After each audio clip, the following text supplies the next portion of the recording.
नागपूर शहराची चौकशी झाली पाहिजे असं मला वाटत नाही, कारण चौकशी करणारे तेच, न्याय देणारे तेच, सर्व तेच. कानून तुम्हाला, वर्दी तुम्हारी, सब आपस में मिले जुले हैं. त्यामुळे आम्हाला त्यांच्याकडून काही अपेक्षा नाही.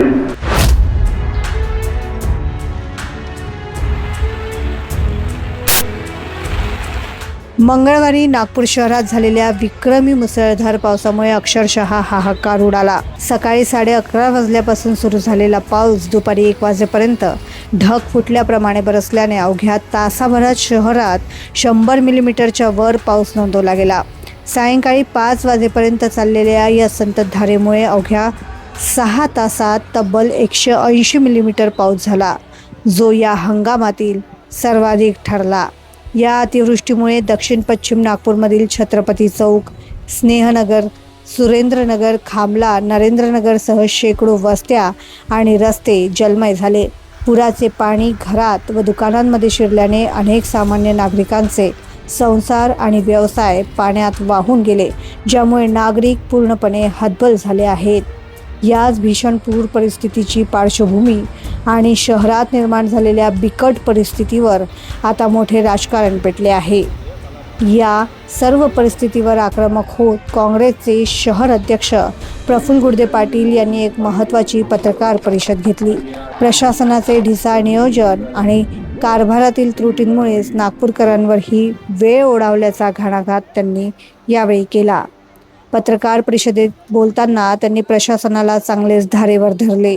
शहरात नालेसफाईसाठी पुरेपूर वेळ मिळाला असतानाही प्रत्यक्षात नाले साफ झाले नाहीत, असा आरोप त्यांनी केला.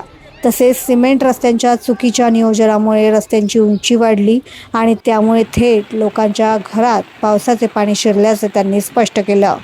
सत्तेतील लोकांच्या दबावामुळेच हे रस्ते बनवले जात असल्याचा आरोप त्यांनी केला.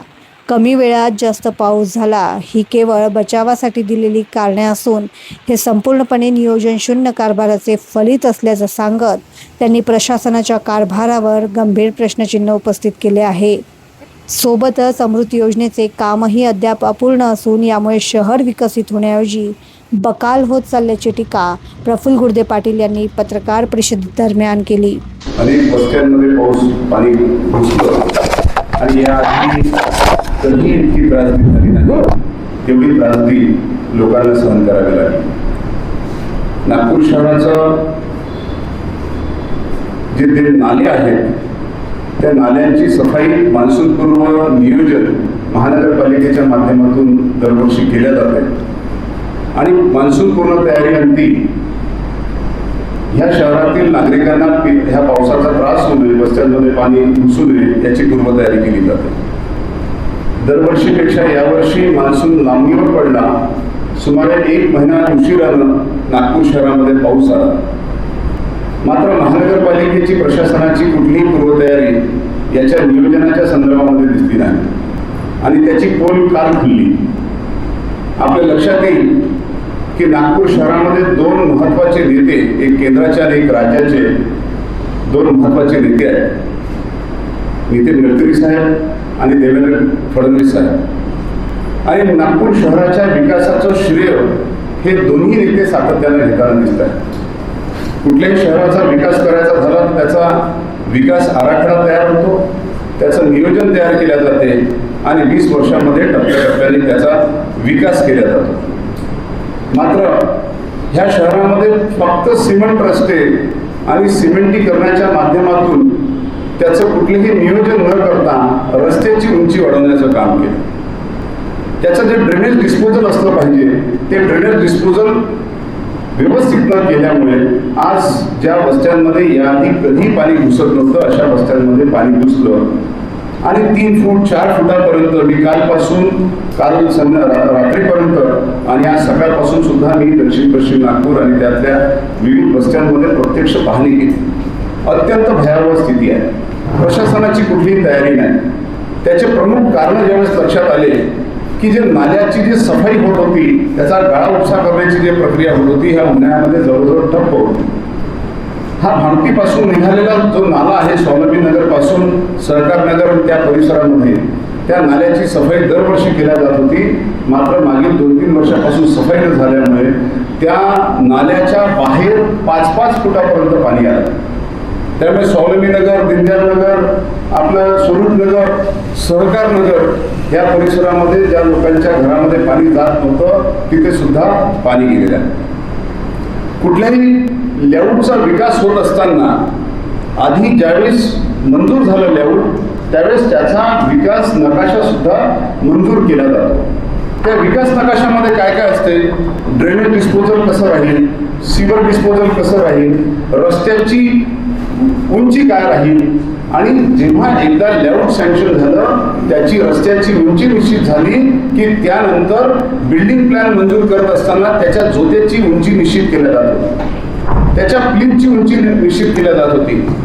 मात्र यांनी हे संपूर्ण स्ट्रक्चर बदलत लेआउट मंजुरी नंतर ज्या डांबरी रस्त्याची उंची निश्चित झालेली होती त्याच्या अनुषंगाने लोकांनी आपल्या जोत्याची उंची निश्चित केली होती, ते रिव्हर्स करून टाकलं.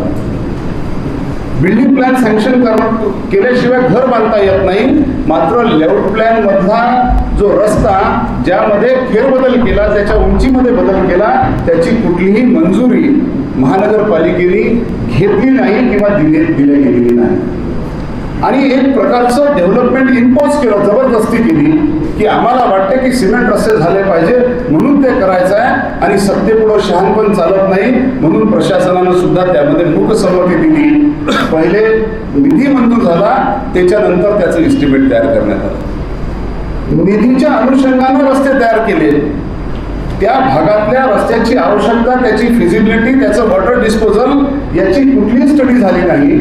आणि असं कुठली स्टडी न करता फक्त सत्ताधीशांचा रेटा ह्या वस्तीतला सिमेंट रस्ता झाला पाहिजे, आणि म्हणून दबावामध्ये प्रशासनानं हे संपूर्ण सिमेंट रस्ते केले आणि रस्त्याच्या उंची वाढवलेल्या आहे.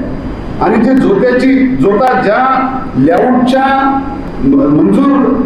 अनुषंगानं जोत्याची उंची निश्चित झालेली होती ते रिव्हर्सल झालं आणि त्याकडं कुठल्याही पद्धतीनं लक्ष देण्यात आलेलं नाही आहे, आणि याच्यावर ते उत्तर सुद्धा द्यायला तयार नाही आहे. त्यामुळे हे जे नागपूर शहराची जी स्थिती निर्माण झाली, हे स्थितीसाठी पूर्णतः फडणवीस आणि गडकरी जबाबदार आहेत. ज्या अर्थी ह्या शहरातल्या विकासाचं श्रेय ते घेतात की राज्य शासनाकडून, केंद्र शासनाकडून ह्या शहरामध्ये 1,00,000 कोटी रुपये आम्ही मंजूर केला असा दावा ते निवडणुकीच्या प्रचार सभेमध्ये करतात.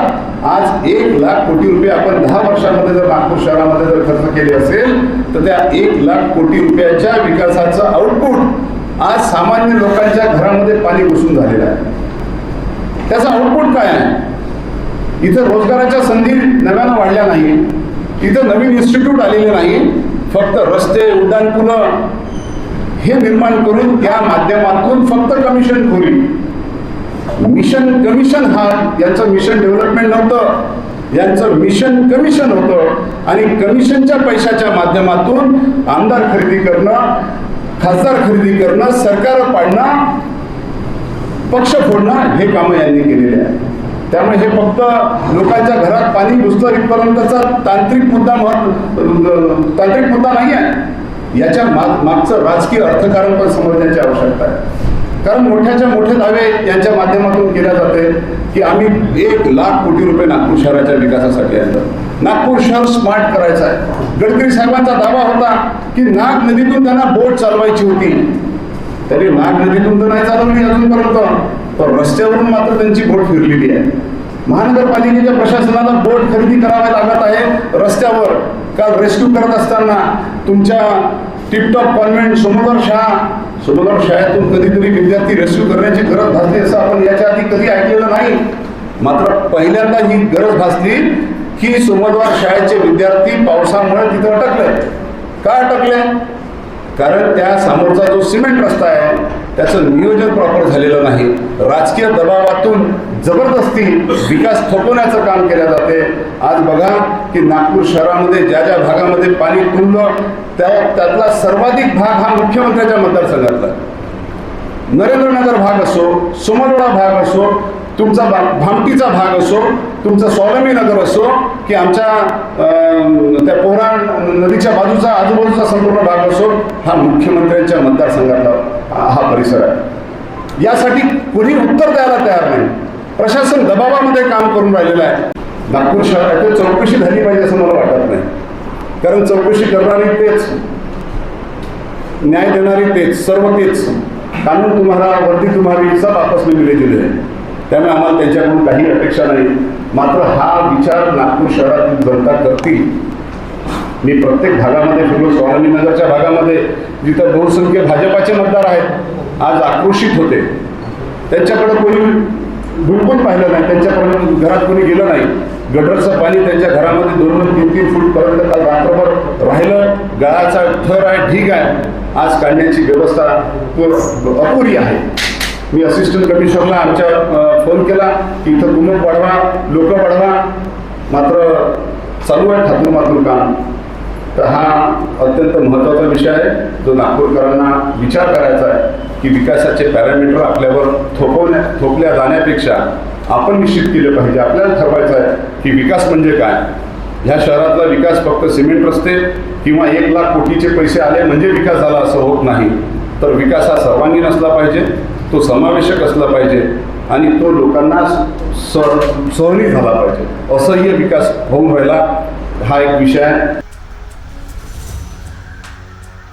नागपुरात झालेल्या मुसळधार पावसाने केवळ सामान्य नागपूरकरांचे अतोनात नुकसान केले नाही, तर शहरातील नालेसफाई आणि सिमेंट रस्त्यांच्या नियोजनातील त्रुटींची पोलखोल केली आहे. अवघ्या 6 तासात उद्ध्वस्त झालेल्या संसारांचे पंचनामे करून नागरिकांना तातडीने मदत कधी मिळणार, हा मुख्य प्रश्न आहे. एकीकडे पाणी साचल्यामुळे नागरिक आणि व्यावसायिक त्रस्त असताना आता या पूर परिस्थितीवरून विरोधक आक्रमक झाल्याने नागपूरचे राजकारण चांगलेच तापले आहे. क्षितिजा देशमुख, लोकमत.com, नागपूर.